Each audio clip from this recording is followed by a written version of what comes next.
Romeoville, Illinois, a town that could be plucked straight from a postcard. Tree-lined streets and cozy homes paint a picture of suburban tranquility. It's the kind of place where life seems simple, predictable even. Neighbors chat over their fences, children race their bikes down quiet cul-de-sacs, and families gather in their backyards for weekend barbecues. It's a community where the most exciting news might be the opening of a new coffee shop or the local high school team's big win. But, as we've all come to learn, appearances can be deceiving. Even the calmest waters can conceal the darkest secrets. In September 2023, the idyllic calm of this suburban town was shattered, replaced by whispers of terror that grew louder with each passing day. The story that emerged wasn't just shocking, it was incomprehensible. A family of 4, 2 loving parents and their young children, was found brutally murdered inside their home. But this was no random act of violence, no break-in gone wrong, no spur-of-the-moment crime. What investigators uncovered was a tale that spiraled far beyond the bounds of ordinary comprehension, a story of betrayal, manipulation, and cold-blooded murder that left seasoned detectives reeling. This story would certainly likely stop you in your tracks. This case raises more questions than it answers. What could drive someone to commit such an unthinkable act? Why would a boyfriend target not only his girlfriend, but her entire family? Were there signs that this tragedy could have been prevented? Or was it an act born of pure, unrelenting rage? And then there's the lingering question of how. How does a relationship, a connection that should be built on love, descend into chaos so deep that it leads to mass murder? These are the burning questions that demand answers, the questions that keep us glued to stories like this, hoping to piece together the puzzle and make sense of the sense. The scene of the crime itself defied comprehension. A serene suburban home turned into the setting of unspeakable violence. The house, once filled with the laughter of children, became eerily silent.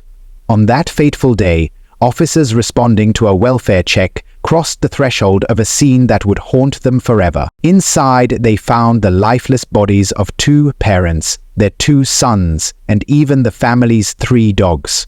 The scale of the violence was overwhelming, but what made it even more chilling was that it wasn't a random act. This family had been targeted. Someone had entered their home, looked them in the eyes, and made a deliberate decision to extinguish their lives. In the days that followed, the case would unravel into something no one could have predicted. Beneath the surface of this horrific crime lay a story so tangled and so sinister that it felt almost cinematic, except this was no work of fiction. As investigators worked tirelessly to untangle the web of clues, they uncovered a series of events that defied logic. A love affair, a jealous fiancé, and a man pushed to the brink, all culminating in a crime so shocking that it left an indelible scar on everyone involved. What happened in that house wasn't just a murder. It was the culmination of decisions and emotions spiraling out of control. And as the pieces came together, the story took on a life of its own, one that would end in tragedy not just for the victims, but for everyone entangled in its threads. This is a story that goes far beyond the headlines. It's about more than just what happened. It's about why it happened and how it all came to be.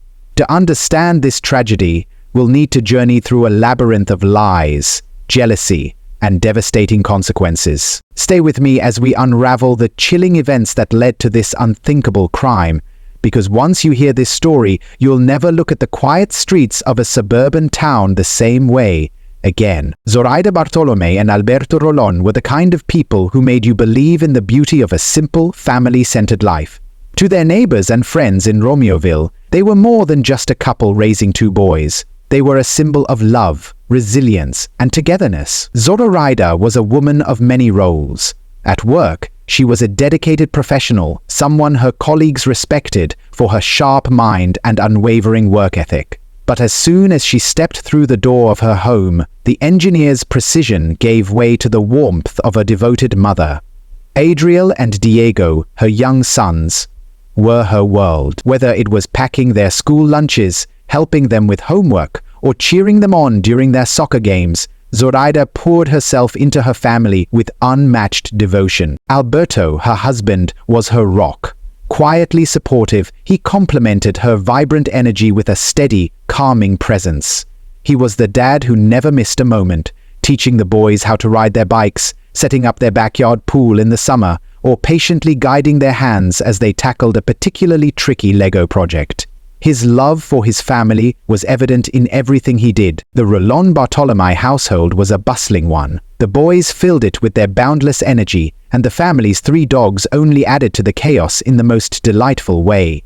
The sound of paws skittering across the floor was as familiar as the laughter of children echoing through the house. Friends and neighbors often commented on how full of life their home seemed, always welcoming, always filled with joy. But as we know, appearances can be deceiving. What no one saw, what no one could have imagined, was the storm brewing just beyond the walls of this happy home. Beneath the surface, hidden in plain sight, an invisible thread was unraveling their safety. Zoraida and Alberto lived a life centered on their family, but like so many of us, they crossed paths with people whose intentions weren't as pure as their own. One of those people was Nathaniel Huey Jr., a man who, at first glance, seemed unremarkable. He had a steady job in security services, a fiancé, and the kind of life that didn't draw attention. But as the threads of this story begin to weave together, Huey emerges, not as an ordinary man, but as a dark force that would forever alter the course of this family's future. What's haunting about this story is the subtlety of the danger. There were no screaming warnings, no flashing signs that disaster was on the horizon. To the outside world, Zoraida and Alberto were simply living their lives, working, parenting, and loving each other. But danger often doesn't announce itself loudly. Sometimes it slips in quietly, unnoticed, until it's too late. As we peel back the layers of this tragedy, it becomes clear that the lives of the Bartolomé Rolón family were on a collision course with something they couldn't see coming. The happiness they had built, the laughter that filled their home, was about to be eclipsed by something dark, something calculated, something deadly. What makes this story so heartbreaking isn't just the crime itself. It's the realization that the family was completely unaware of the danger circling them.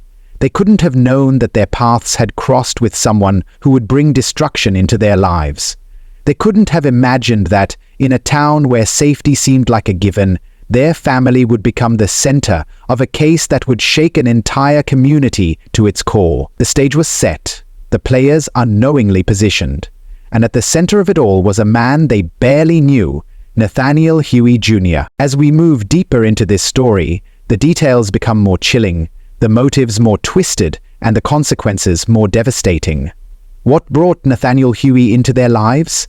How did a connection, seemingly so inconsequential, spiral into an act of unspeakable violence? To understand what happened next, we need to trace the steps of a man whose actions would leave an indelible mark on everyone involved. The questions begin to mount.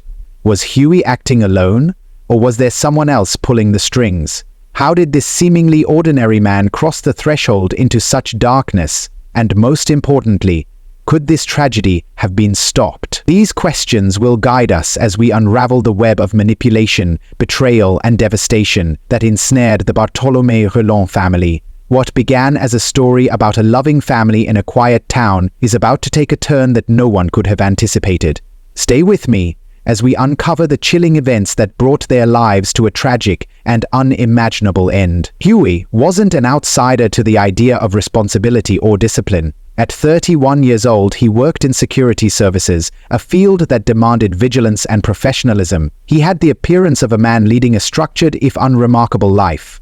But appearances, as we've already seen, can be deceiving. Huey's life was anything but stable. Beneath the surface of his carefully curated persona, there were cracks, deep fissures that told a story of personal struggles, including a battle with substance abuse that had plagued him for years. Friends and acquaintances described him as intense and emotionally volatile, a man whose calm demeanor could quickly shift to aggression. It was during this tumultuous period in his life that Huey began working at the same engineering firm as Zoraida Bartolomé, The connection between them, whatever its nature, quickly turned into an affair. This was no innocent mistake, no fleeting moment of poor judgment. Their relationship grew in secrecy, fueled by shared moments that veered dangerously close to obsession. Zoraida, a woman deeply committed to her family, found herself caught in a web of temptation and deceit.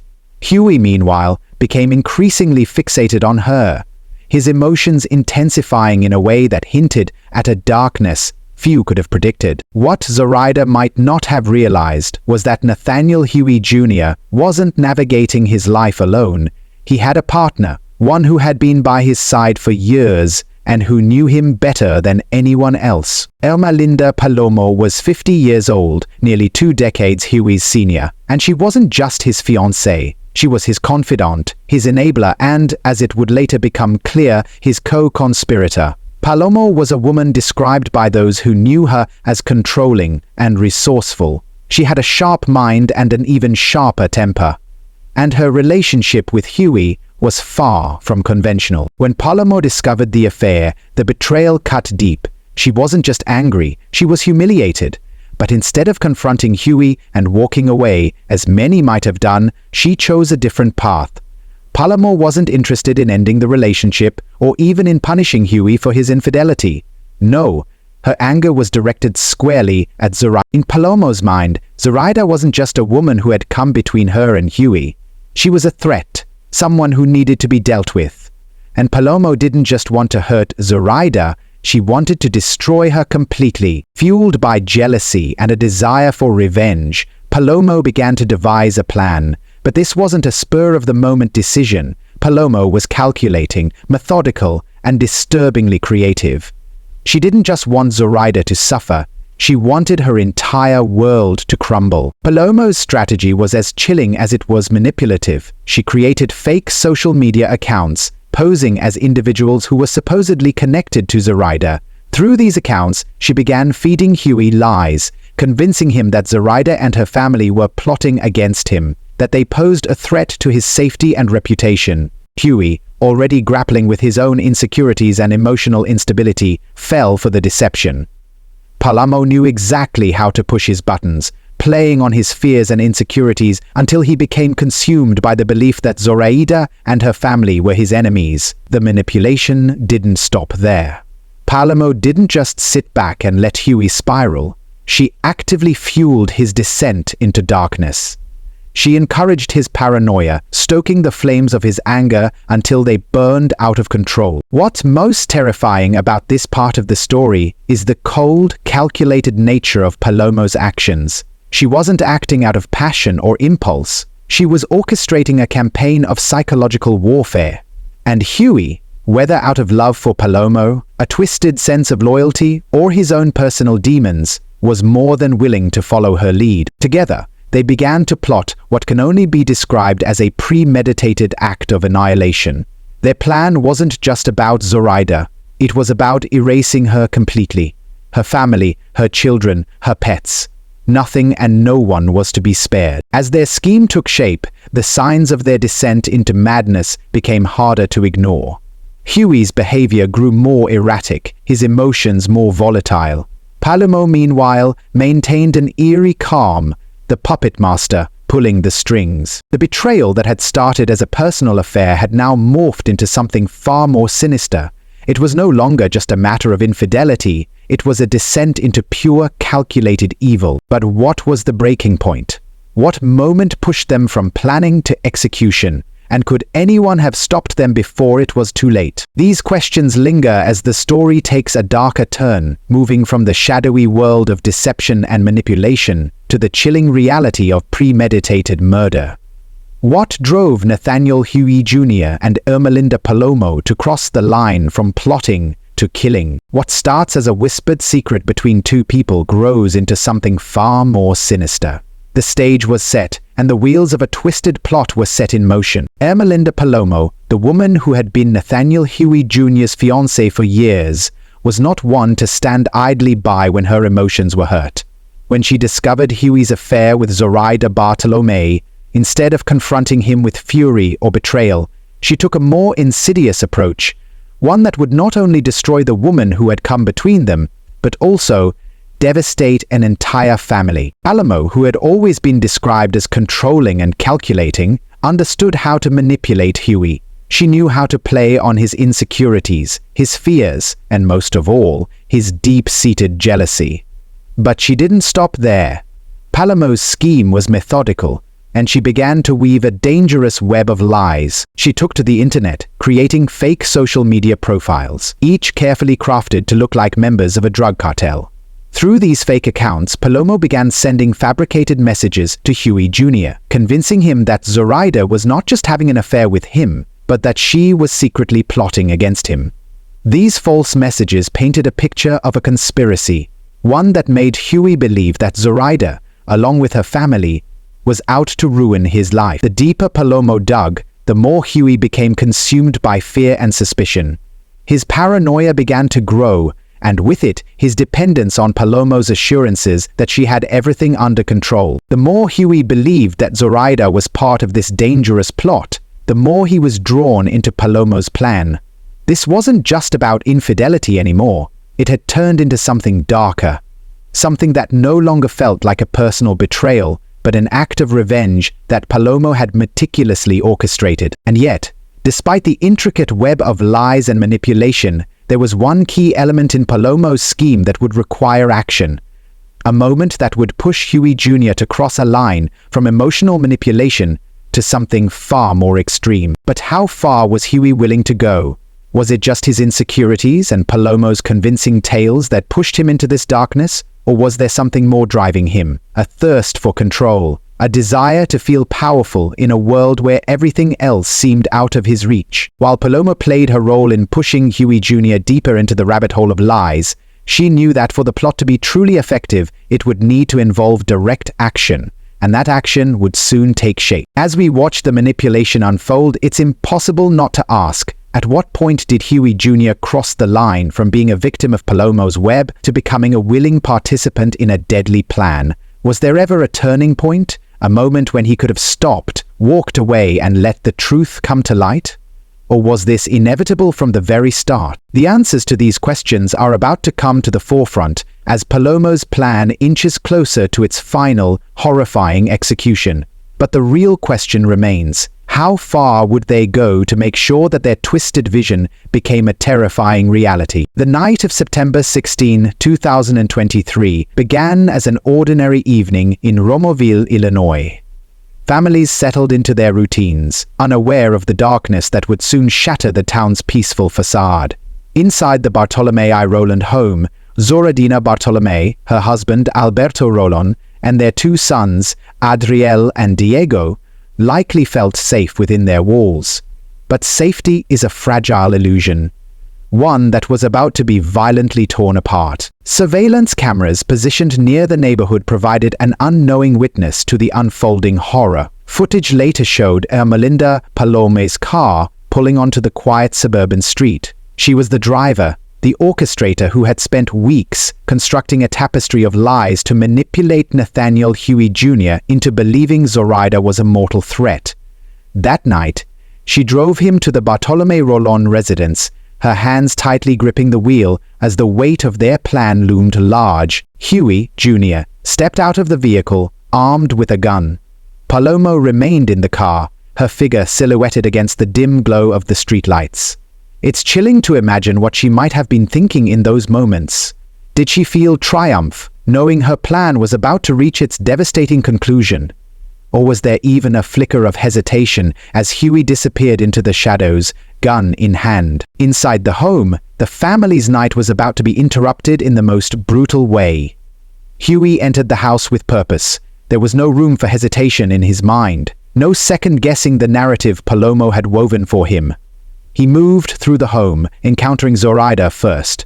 The woman he had once shared an illicit relationship with was now the target of his paranoia and rage. Gunshots echoed through the house, shattering the stillness. Zoraida fell, her life extinguished in an instant. Alberto Rolon, her devoted husband, was next. The loving father who had spent his days ensuring his family's happiness was gunned down, unable to protect those he loved most. The true depth of the horror came next. Huey turned his weapon on Adriel and Diego, two young boys whose laughter had once filled the home with joy. In those moments, their lives were stolen, their futures erased. Huey's actions showed no mercy, no hesitation. He ensured there would be no witnesses left behind. Even the family's 3 dogs, loyal protectors and companions, were not spared. The gunshots that silenced them added another layer of cruelty to an already unimaginable act. By the time Huey stepped out of the house and returned to the car, the Bartolome Rollin home was a scene of utter devastation. An entire family wiped out in a matter of moments, leaving behind only silence and grief. For Palomo, sitting in the car as Huey returned, the plan had been executed exactly as she intended. Yet, the act of murder had not brought closure or satisfaction. It had only set the stage for what was to come. The two fled the scene, leaving behind a town that would soon awaken to a tragedy that defied comprehension. The aftermath of the murders was immediate and overwhelming. When police conducted a welfare check at the house after concerned calls from co-workers and family members, they were met with a scene of horror. The bodies of Zoraida, Alberto, Adriel, and Diego were discovered alongside their dogs. The officers who arrived on the scene were visibly shaken. Seasoned professionals who had witnessed countless tragedies struggled to process the carnage. Romeroville, a community that had long prided itself on its safety and unity, was left reeling. News of the murders spread quickly, first through whispers among neighbors and then to national headlines. The once quiet suburban street became a hub of activity as investigators swarmed the area, searching for answers to questions that no one wanted to ask. Who could commit such an atrocity? And why? The sheer brutality of the crime suggested a motive far deeper than robbery or random violence. This was personal, calculated, deliberate, and shockingly ruthless. As law enforcement pieced together the events leading up to the murders, the focus quickly shifted to the fleeing suspects, Nathaniel Huey Jr. and Ermelinda Palomo. They had vanished into the night, leaving behind a trail of death and devastation. The search for the couple would soon become a nationwide manhunt, with law enforcement agencies across state lines racing against time to prevent further violence. The urgency was palpable, fueled by the knowledge that these were not random criminals. They were cold, calculated killers who had proven their capacity for unspeakable violence. The story was far from over. The escape, the chase, and the final tragic chapter were yet to unfold. But for the Bartolome Rollin family, their story had come to an end. A heart-wrenching conclusion that left an indelible scar on all who knew them. After the murders, Nathaniel Huey Jr. and Ermelinda Palomo's escape took on a frantic and desperate urgency. They knew the authorities were closing in, and with the bodies of Zoraida, Alberto, Adriel, Diego, and the 3 dogs left in their wake, their flight from justice was a race against time.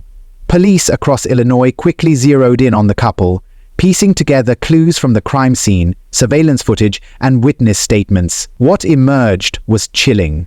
Huey Jr. and Palomo had left in a hurry, their escape path leading them far from the quiet streets of Romeroville. Days passed, and the investigation continued, with a sense of mounting pressure on law enforcement. The manhunt for the killers stretched across multiple states, but it wasn't until the couple's vehicle was spotted in Catoosa, Oklahoma, that the authorities finally had a lead. It was as if the duo had planned to slip away into the shadows, but their trail was slowly being illuminated by the persistence of investigators. A tense standoff seemed imminent when police tracked down their vehicle. What followed was a high-speed chase, the kind seen in action movies, but this was no Hollywood script. It was real, and the stakes were as high as they could get. The pair, clearly not interested in being taken alive, pushed the limits of their car, driving at breakneck speeds down the highways of Oklahoma. With law enforcement in pursuit, the chase grew more dangerous, each turn bringing them closer to their tragic fate. And then, the crash. It happened suddenly, the screech of tires, the explosion of metal, and the thick, acrid smoke filling the air as the vehicle careened off the road. The high-speed chase had come to an end. But it wasn't just the crash that would leave the world in shock. As the smoke began to clear, the truth of what had happened inside the vehicle began to unfold. In a horrifying twist, it was revealed that during the chaos of the chase, Huey Jr. had shot Ermelinda Palomo, his partner, the woman who had played a pivotal role in the planning and execution of the murders. What had driven him to turn the gun on her? Was it a final act of betrayal? Or had he snapped under the pressure of what they had done? No one could say for sure, but the violence was a stark and tragic conclusion to a story that had been defined by violence from the very start. Alamo, gravely wounded, was rushed to the hospital, but like Huey Jr., she would not survive her injuries. Both were pronounced dead, leaving behind a trail of destruction that seemed impossible to comprehend. For law enforcement, the case seemed to come to a tragic and final close. They had tracked down the killers, brought them to justice in the harshest of ways, but the ultimate questions remained unanswered. Why did it all happen? What could have stopped it? Was there a moment, a choice, a sign that could have changed everything before the blood? As investigators sifted through the wreckage of the crash and pieced together the final moments of Huey Jr. and Palomo's life, the gravity of the crime they had committed became even more apparent. What had begun as an affair, a moment of personal betrayal, had escalated into something far darker. A plan so twisted and calculated that it ended not only in the loss of an entire family, but in the tragic death of those responsible for orchestrating it all. The devastation of the Bartolome Rollon family's loss was immeasurable. For the children, the lives taken so violently, for the parents who would never get to see their sons grow up, and for a community that would never again be the same. The scars left behind would linger long after the names of the perpetrators faded from the headlines. And yet, even as we reflect on the deaths of Nathaniel Huey Jr. and Ermelinda Palomo, we are left with a deep sense of grief and confusion. What drives a person to murder, not only once, but in cold blood, to wipe out an entire family? What is the cost of jealousy, betrayal, and manipulation when they spiral into something beyond control? As we wrap up this tragic story, it's impossible not to think about the lasting effects. How many lives were forever changed that night in Romoville? How many people are still haunted by the memory of the Bartolome A. Rollon family and the violent end they met? And here's a question for all of you watching this video. If you believe children should never be taken from this world for reasons as senseless and evil as this, then do us a favor and hit that subscribe button. Only those who believe that children's lives are expendable would hesitate. The tragedy in Romeoville wasn't just the loss of a family, it was the loss of innocence. Thank you for watching. Let us never forget the lives we've lost, the stories we've shared, and the lessons we've learned. If you have thoughts on this case or want to share your feelings about the impact of violence, we welcome your comments below. Remember to stay aware, stay safe, and take care of one another. Until next time.